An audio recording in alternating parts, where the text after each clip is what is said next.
Great. So, hi, everybody. I'm Lauren Kennedy. I'm the Executive Director at the Urban Art Commission, and I'm joined tonight by my wonderful colleagues, Whitney Williams and Brett Hanover, who are both program managers. Thank y'all for hanging out with us this evening and being interested in these projects. Just so you know a little bit about who we are.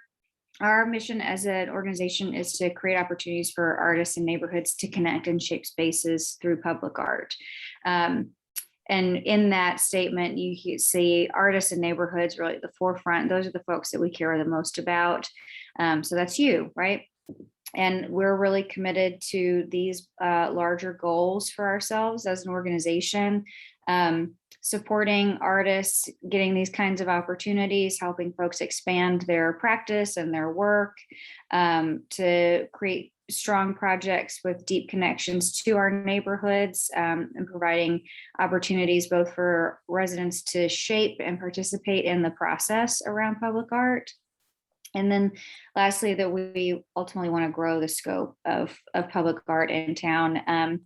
And that for us means that we have more people investing in it, different kinds of project opportunities to offer, supporting different kinds of work beyond murals and sculptures, which you'll see really consistently from us. And so that's something we've been having fun playing with. So just so you know a little bit also about the process. So for all of the projects that we work on at Urban Art Commission, there's a selection committee for each project.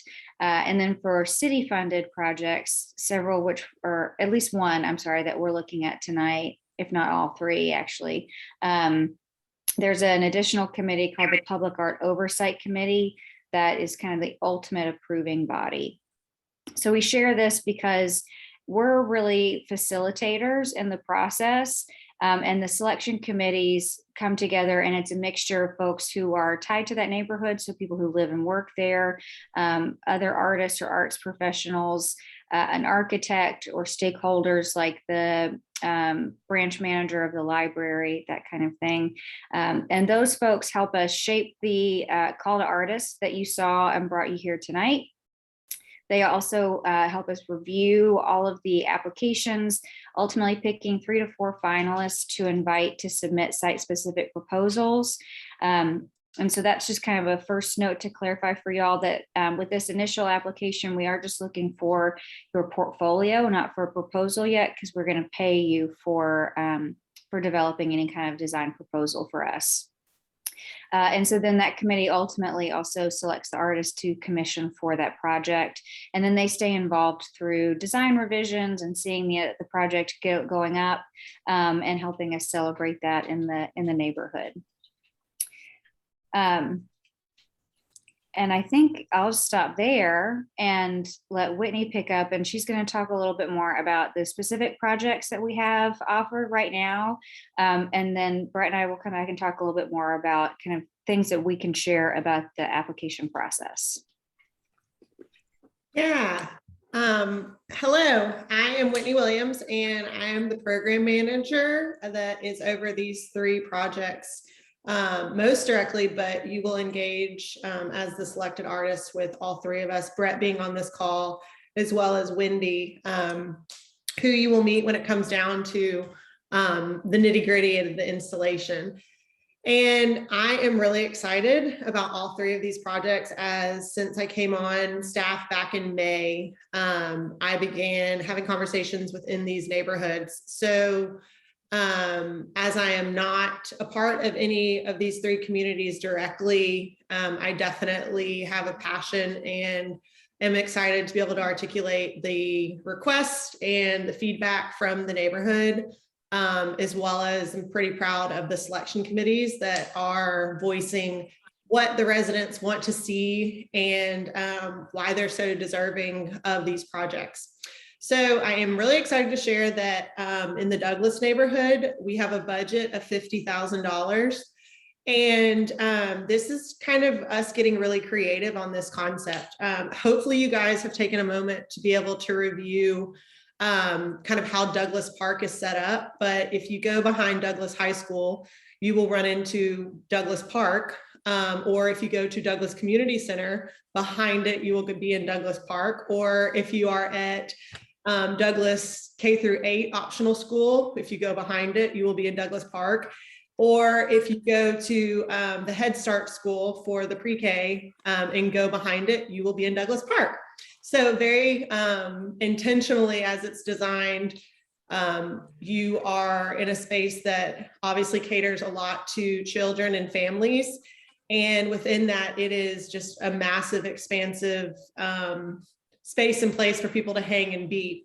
And so what's exciting about this, and where we really want you guys to get creative, if you're selected to submit a proposal after we review portfolios, is this idea of wrapping the exterior walls of this pool house and then taking pieces of that mural and the identity of whatever concept you're articulating, and it living on the backboards of the of both basketball courts, as well as having some sort of the design involved in the exterior of the community center.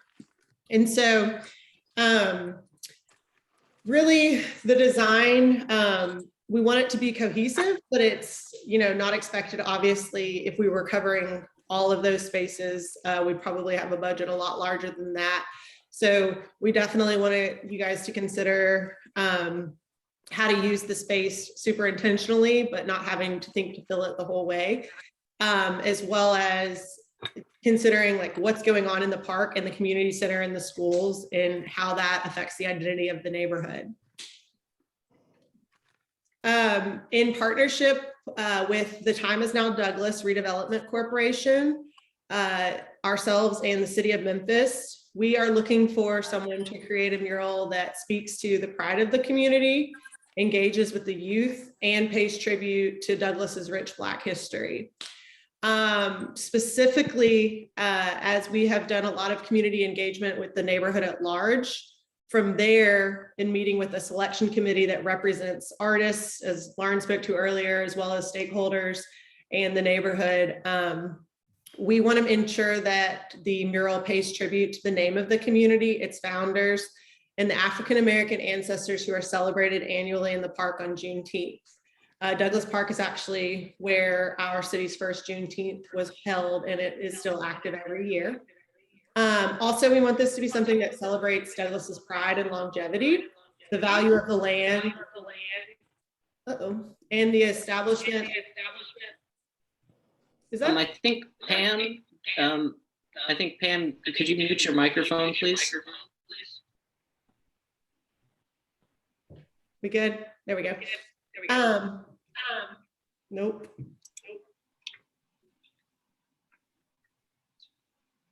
Let's see. Is that better now? There we go. Yeah, I think you're good now.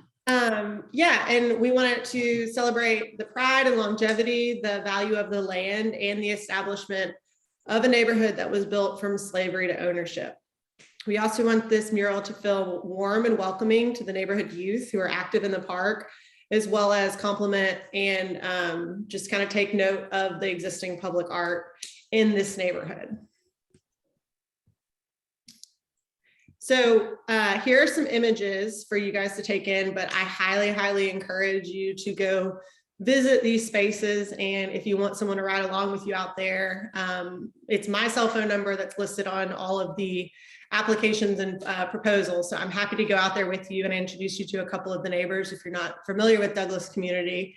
But most importantly, that's how intentional we are in ensuring that there is some community engagement, is the expectation that you know the history and the spaces and places that we're putting this art.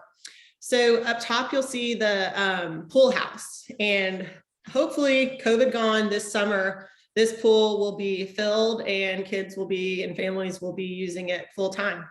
And so we would love for the mural to cover this pool house.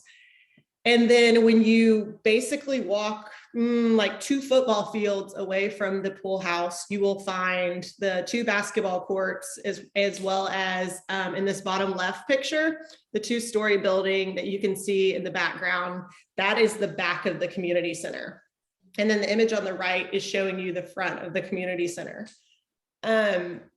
while I think I'm being pretty specific, we also want to provide a sense of like vague responsibility to you as the artist to get to be creative on really where these murals live on these spaces, but just really tying them all together because they are so spread out on this property.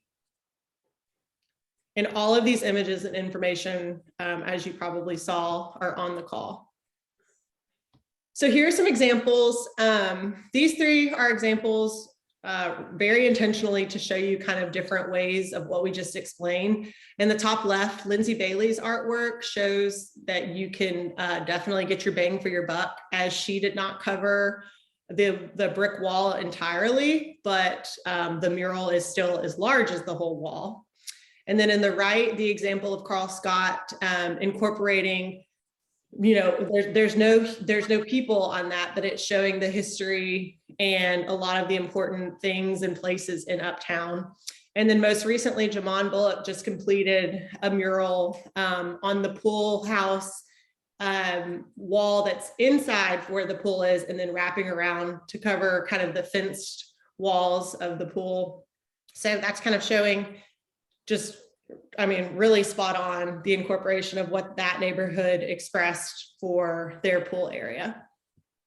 Sorry, quick side note to Whitney, the great and wondrous Lindsay Bailey is with us tonight on our Zoom. So just wanted to shout her out while we're also looking at her beautiful mural at the soccer complex. Yeah, awesome. You know, it's that creepy moment where I can only see like 3 people at a time, and you show up on my screen if you move from like the motion, you know. Anyways, so our next mural project that is on this call is what we are calling the Welcome to Westwood mural. And excitingly, we have budgeted $60,000 for this project.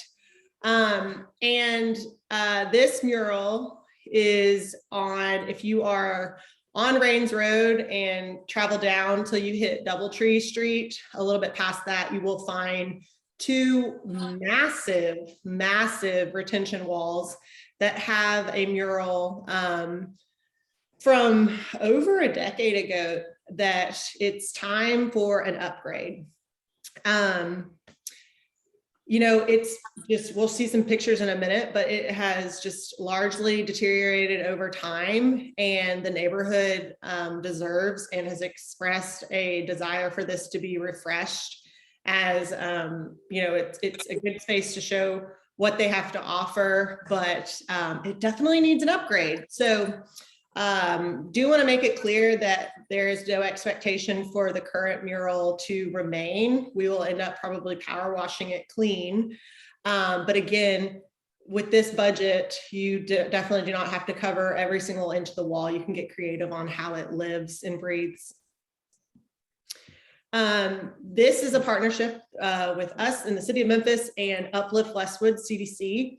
And it is important that this mural speaks to the pride of the community. It engages the neighborhood youth and pays tribute to Westwood's rich Black history while focusing on Westwood's growth and development. Specifically, after doing a lot of community engagement, and I will certainly tell you that Westwood has a voice and they are not afraid to use it. So we've gotten a lot of feedback from residents in Westwood, and we're really excited to bring to life what they really want. So coming together as a selection committee, we really want the mural to pay tribute to key figures in Westwood, celebrate Westwood's pride and longevity and the value of family and children, feel warm and welcoming to visitors and residents who pass the mural daily, and to challenge viewers to learn something through the art. And here is just one of the 2 massive walls. So on the top, you'll see the mural as it has faded. And then the bottom left is showing you how much it's peeling and pulling away. So again, your concept does not have to cover every inch of the wall if you don't feel like the budget can provide for that, but really making sure it speaks to the neighborhood is very important to the selection committee. Here's some project examples. In the top left, Joseph Boyd completed this mural in Raleigh. And, I mean, as you can see, it is just boldly stating the name of the community. And then in the right, Lawrence Matthews completed a mural inside the Orange Mound Community Center that is actually showcasing living residents in the neighborhood and is paying tribute to the school Melrose and the pride for Melrose without having to directly say like, this is Melrose High School, which was pretty awesome. And then in the bottom, Darlene, another example of incorporating what's going on in the actual space and place of that neighborhood, of showing the competitions and civics that occur in that community center. All right. And Lauren, would you like to add anything to that last one before we move on from Westwood? Just that we actually also have Joseph Boyd with us tonight too. So another shout out to a great artist. And I would say that, if there are elements maybe of the existing mural, maybe like the lettering from the Welcome to Westwood sign that could kind of be honored in a new project that does feel maybe more specific to the neighborhood, I think that could be quite cool. I think really with both the Douglas projects and Westwood projects, with the budget is not big enough to do the whole wall in any of those spaces. So we are definitely looking at some creative use of the walls and thinking about how something flows across them and ties together. So just to kind of reiterate what you said earlier, Whitney, thanks. Yeah, and as I pulled this picture back up, and what Lauren is speaking to on keeping a glimmer of what was already there, part of it, the lady that's standing in this image in the bottom right, she was actually a part of the original conversations for the original mural. So it's pretty cool to see this come full circle for revitalization.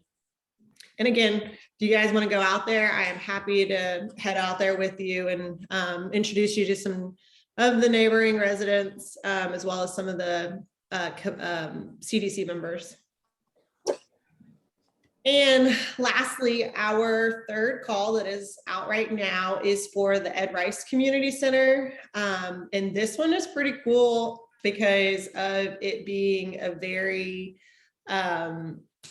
it's open to anyone because this is a design only. So this budget, it's not really a budget because you're just receiving a design stipend for your design, and it is $4,000. And hopefully everyone is excited and aware that the Ed Rice Community Center is a completely new building at this point.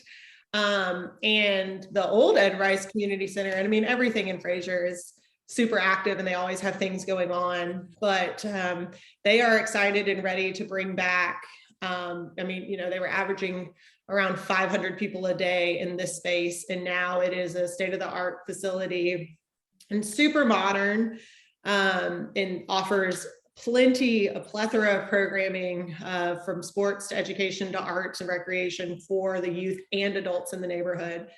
And Archimania was the lead on this design.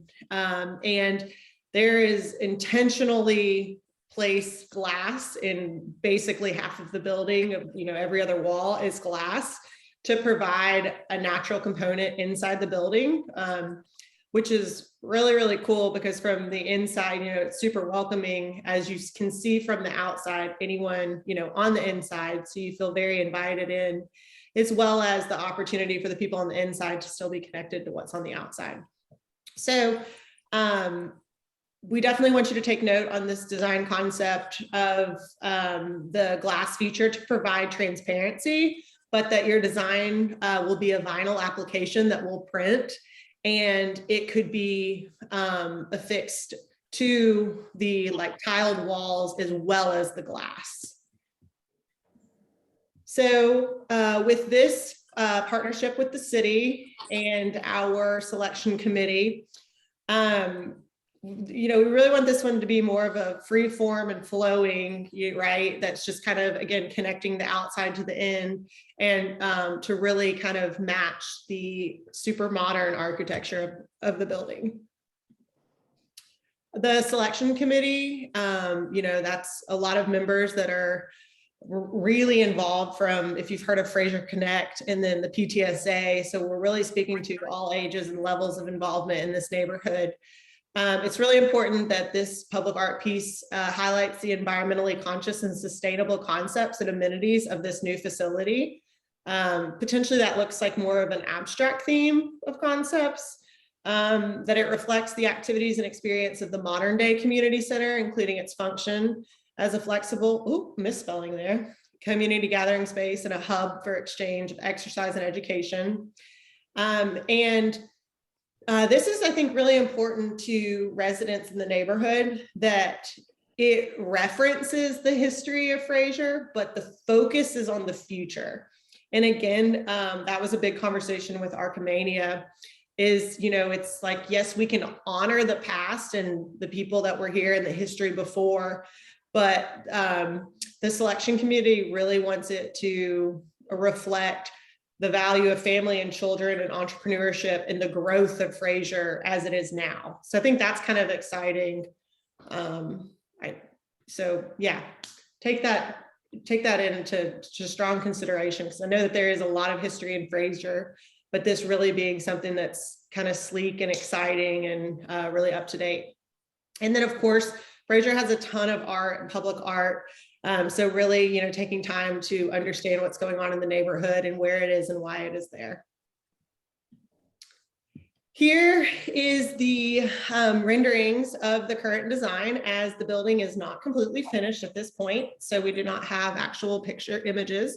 But this is what I was referring to in the left, of how these tiled walls, as well as the glass, is where potentially your vinyl application could live on both. And then obviously the image on the right is from the outside looking in. So obviously, if you're in the interior hallway and your artwork is affixed to the glass wall, we would want it to still look just as beautiful from the outside looking in.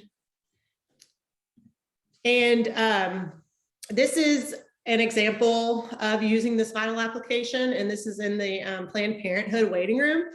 And this is kind of my favorite thing about showing this one, is like, when we're talking about free flowing, is that like how this lives on two different walls in the corner, and then the smaller pieces are kind of all around the space and place.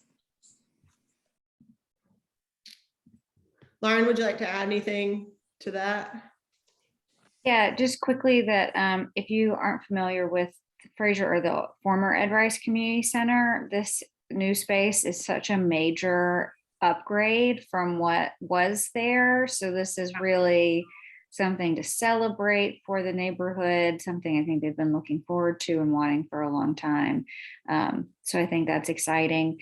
And then we will be working with the selected artists and the architects and the team at the community center to place the design throughout the building. So there will be some opportunity after the proposal stage to tweak things and then kind of figure out exactly where things will live in a more collaborative way, just so you're all aware of that. And so, y'all, if there are any initial questions from just what we were sharing related to these specific calls, please feel free to drop them in the chat. But I'm thinking it might be helpful to go ahead and start talking about kind of how you put your applications together. And then we can maybe kind of refer back to some of the specifics of these calls in that process. Does that sound good to people?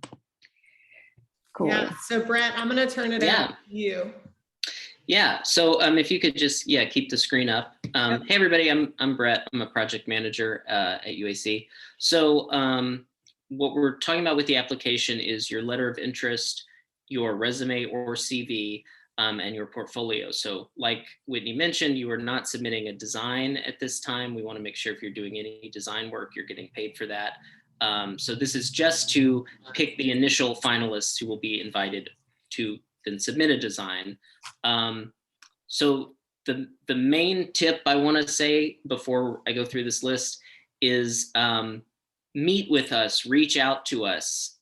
You can email all the project managers, me, Whitney, Wendy, get in touch. You can schedule a Zoom meeting.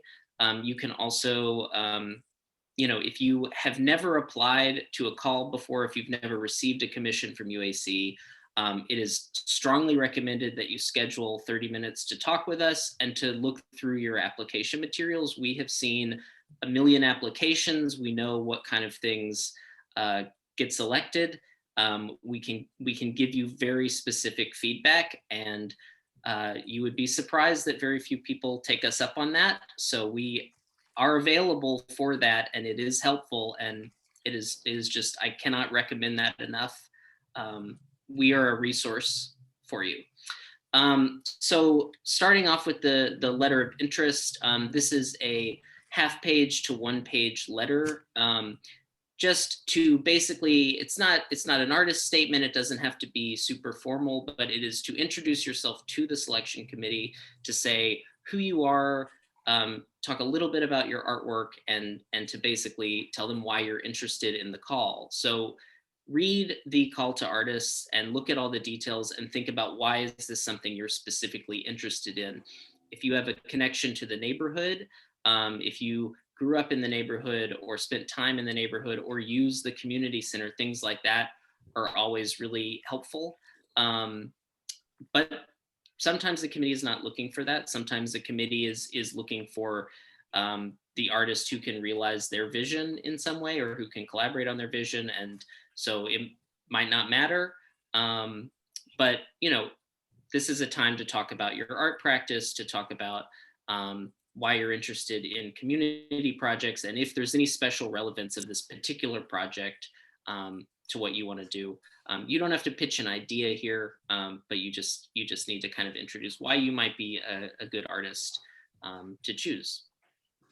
Feel free to tug at heartstrings here. Yes. That personal connection can really make a difference to the committee.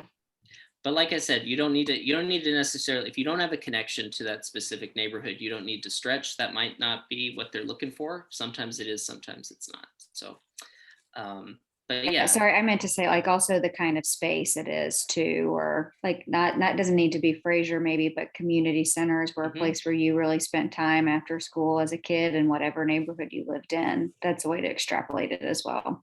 Or if your art practice is just very concerned with community and public art and doing things that are nonprofit and accessible, like that can be a way to talk about it too.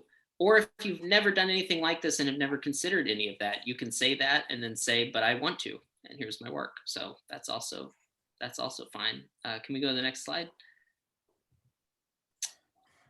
Let's see. Yeah, so for resume and CV, I think again, this is a one-page document. If you have a kind of a formal artist CV, that's fine. If you have a work resume, that's fine. But if possible, what we're looking for there, more than specific jobs you've had, are specific art opportunities, or proof that you have exhibited or shown your work, or that you have received commissions before and completed them successfully. Basic contact info is important to not forget. But also a thing to say, if you don't have public art experience, that's okay. And that would just be something to call out in your letter of interest, to say, I know my resume maybe doesn't show this. However,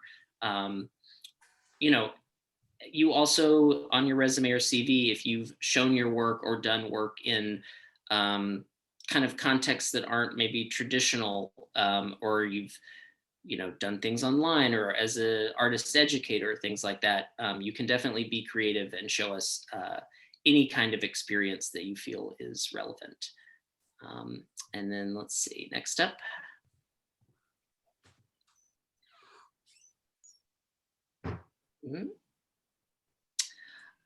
So this is really talking about the presentation. So once you are invited to be a finalist, you will work with the program managers very closely to develop a presentation that you present either in person or virtually to the committee, answer questions. And this is kind of comes a little later, but again, this is something we work with you on. I maybe missed a slide, but the most important, I would say, the most important part of what you're submitting at this stage is going to be your portfolio. Again, I just highly recommend don't submit the night before. If you get in touch with us a week or two beforehand, we will have plenty of time. We can look at your portfolio. We can give you recommendations. The main thing is just, you're being asked to submit 10 to 20 images of previous work. Having really good photographs is very important. The number one thing that people are making decisions on is your artwork. More than your letter, more than your resume, it's whether the artwork is what that neighborhood committee wants for their neighborhood. And so having pictures that you feel accurately and fully, present your work in the best light is very important. But we can take a look at that. We can give suggestions. If you're not sure, if you're an art teacher and, well, I don't really have my own artwork, but I've done all these projects with different groups of students. How do I present that in my portfolio? Those are all things that we can answer. Again, we're looking for just kind of JPEGs, PDFs. We have an online portal that you will go and submit all this stuff in. A million things can happen with that. So don't submit the night before if you can help it, even though a lot of people do. But if you submit early, we have time to catch any problems or to give you feedback. That's just to say, my main helpful hint is please get in touch with us because we are here to help artists in town get commissions. So we want to work with you and give you feedback. For sure. Lauren, sorry. Yeah. No, it's fine. I was just going to add, in terms of portfolio images, I do think that it's really worthwhile to use as many of those 20 opportunities to submit images as possible. But if you don't have 20 individual pieces that you feel good about submitting for your portfolio, don't be daunted by that. You're welcome to submit detail shots of pieces. So give us like one shot of the whole thing, and then you can give us details of it as well. And that just really helps give people a better sense of the images that you are submitting. So I wanted to just share that as an opportunity to think about. And I think in general, the two things, if you have a lot of work and you're trying to decide what to include in your portfolio, I think committees usually like to see that there is some consistency. So if you have a series of work that is kind of along a certain theme or style, that you show several images from that series, so they know, okay, this artist can accomplish this, is exploring these things. This is kind of what that person's practice is about. But then also having some examples that show range. So they say, is this an artist who we're going to be able to work with and give feedback to, and who can maybe do some different styles? So trying to figure out how to show both of those things a little bit is important. When you have 20 images, you can usually get that across. That's a great point, Brett. Mm-hmm. Lindsay, I see your question in the chat. Just real quick before we get to that. So you can go to our website at uacmem.org to review all of these calls in detail. And when you get to that page and you open the call that you're interested in, scroll all the way down until you can't scroll anymore. And there's going to be a bright blue submit button. You're going to click that button and it's going to take you to another website called submittable.com that Brett was referencing. And that's where you're going to upload all of this beautiful information we're talking about. And the bottom picture is what submittable is going to look like for you.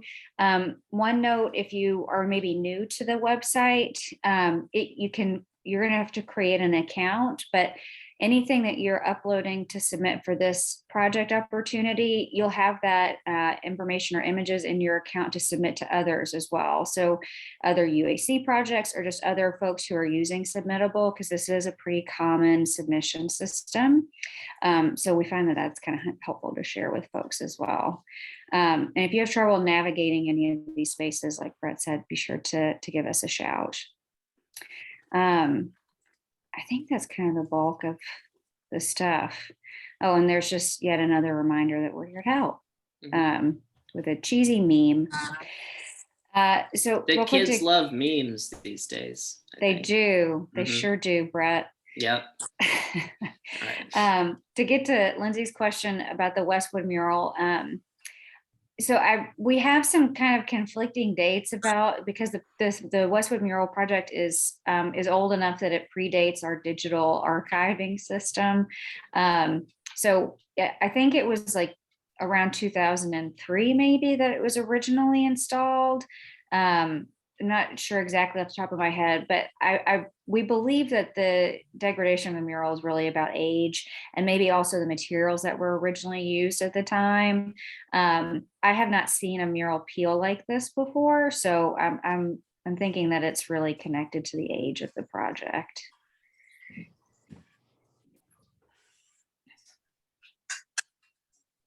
Sure thing. Because you don't notice any like major weeping of or moisture coming down the wall if you're looking at it pretty good. So other questions about the specific project opportunities, the process, applications, y'all feel free to unmute yourselves and ask, drop them in the chat. Joseph is asking about the Douglas basketball court being painted. We're not going to be painting the ground surface of the court, but we were thinking that the backboards would be an opportunity to maybe carry the design of the mural onto the backboards. Is that right, Whitney? Yeah. Correct.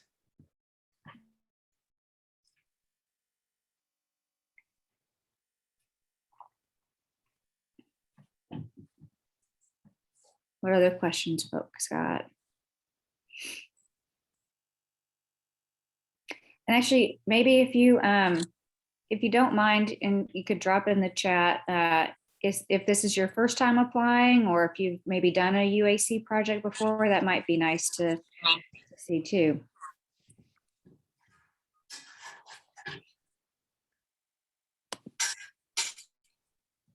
How you check? The chat feature is going to be on the bottom of your screen, or of your Zoom window, rather.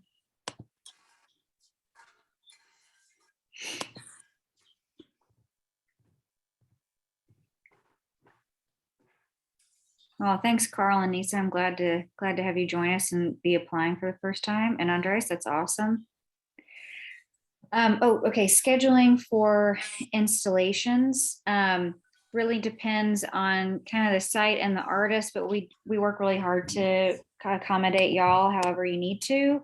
A lot of our artists for mural projects are painting on polytab at this point, which is a pretty cool material.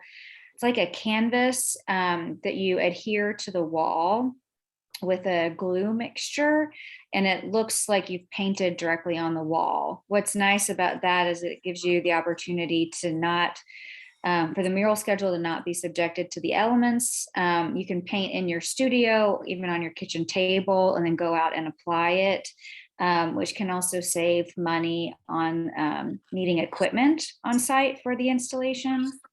So, and that also kind of helps with scheduling and whatnot as well. So, you know, if all of these mural opportunities are really exterior. So I would say that installing in the evening might be kind of tough just because you're going to lose the daylight. But, and out in Westwood, there's not going to be a power source for additional lighting. Hope that was helpful. Great. Hey, Sade, and welcome in, Jasmine.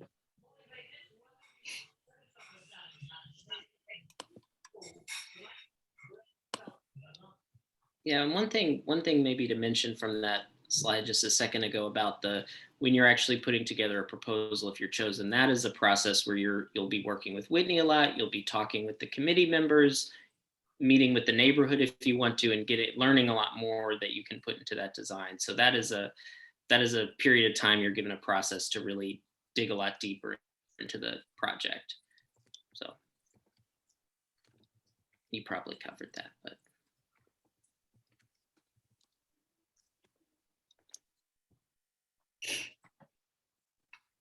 Cool. Derek, glad to hear you've worked on some murals with other folks. Excited to see you apply for yourself too. And yeah, Lindsay, we got you in there. Hey, Susan.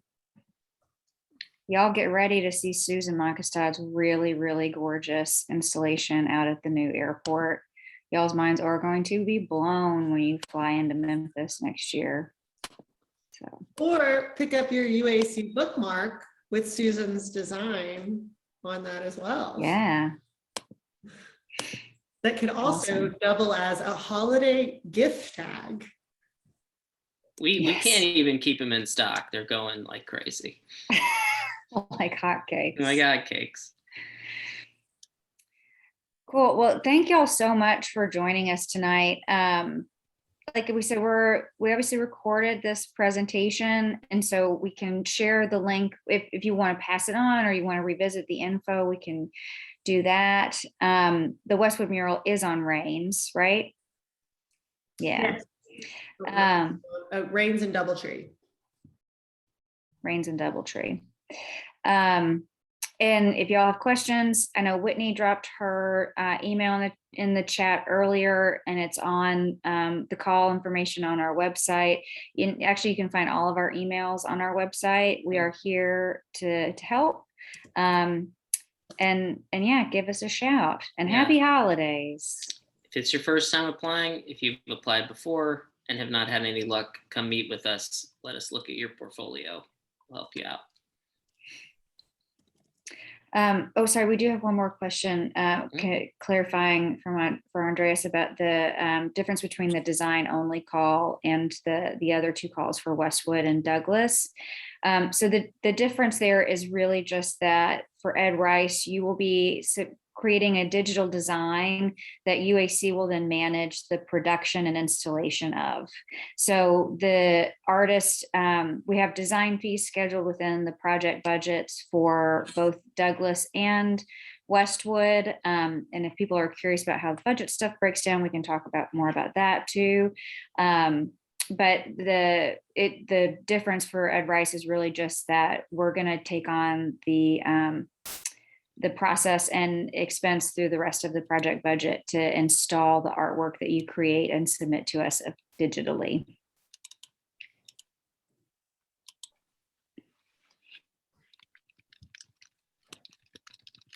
Cool. Good job, everybody.